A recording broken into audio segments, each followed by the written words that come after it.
My teacher told me a story one time of a man who was walking with his son in the park. And they're walking together, and his son looked at a crow in a tree.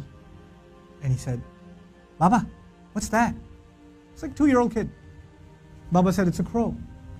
And he said, "Baba, what's that?" And he said, "It's a crow." "Oh, okay." "Baba, what's that?" "It's a crow." "Oh, a crow. What's that?" "It's a crow." It went on for 10 minutes. He asked him 30 times, he counted. Dad kept a score, and he put it in his little journal. "My son, today we were walking in the park, asked me about a crow 30 times. It was the cutest thing in the world." 30 years go by. The son is not 2, the son is 32. Father calls him, "Son, can I come over?"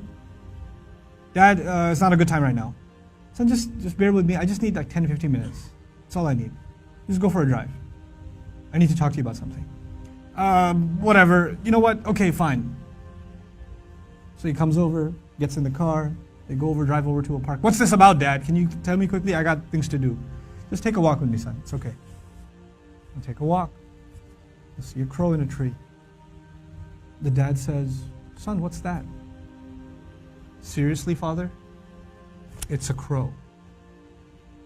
"Oh, son, what's that?" "Is this a game? I have things to do, okay? It's a crow. You can't see? I just got you new glasses last month. Why is this happening to me? Dad, why are you so difficult? I don't understand what the problem is. Just tell me what you really want.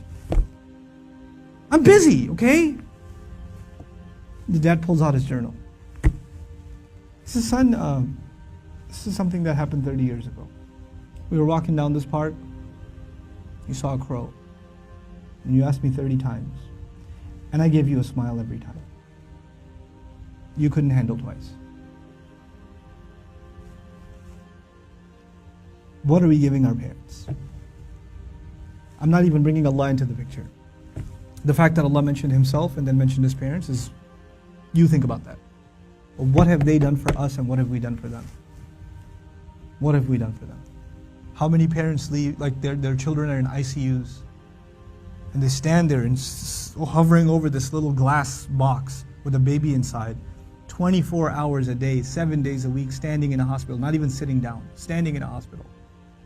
Like feeding off of like vending machines. And that same kid grows up and doesn't have the time to call. That same kid. You know? How many mothers almost died giving birth? Almost died giving birth. And now it's so difficult to respond to her call. Or to just give her just a couple of minutes a day. Just let her feel a little important. You know how unfair that is, that you were the most important thing to them and they are so insignificant to you? How unfair that is?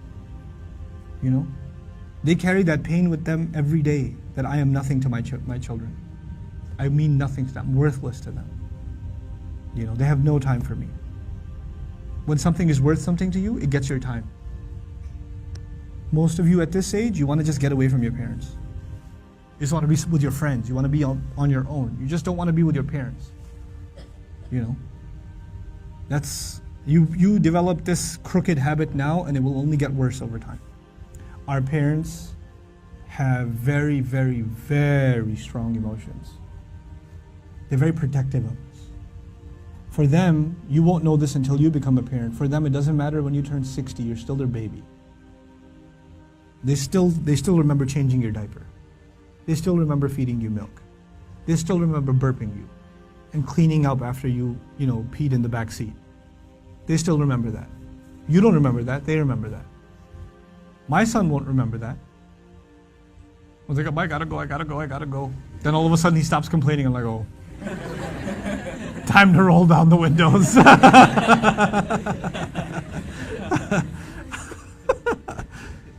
You know. Then he starts talking about what toy are we gonna get for Eid. I'm like, oh, okay. This has not been a good day for the car.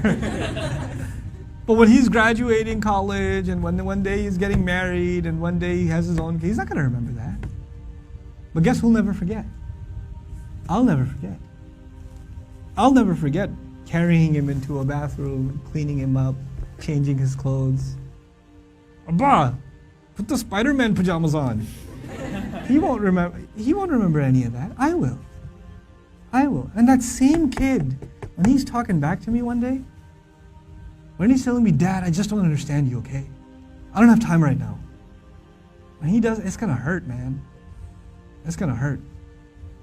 That's what you do to your parents. That's what I do to my parents. They were our life. They gave up their life for us. Our parents gave up careers for us. Our parents gave up vacations for us. Our parents gave up friends for us. You know that? I know that now. I didn't know that then. They had their entire life planned until you came along. And then you became their plan. You became everything. And you have the nerve.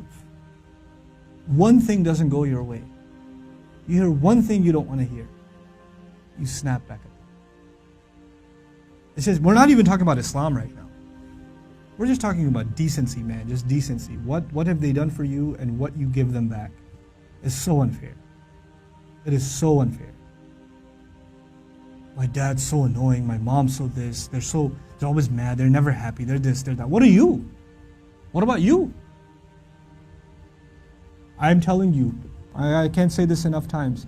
If you don't earn your parents' du'as, nothing good will come of your life. Nothing good will come of your life if they're not happy with you.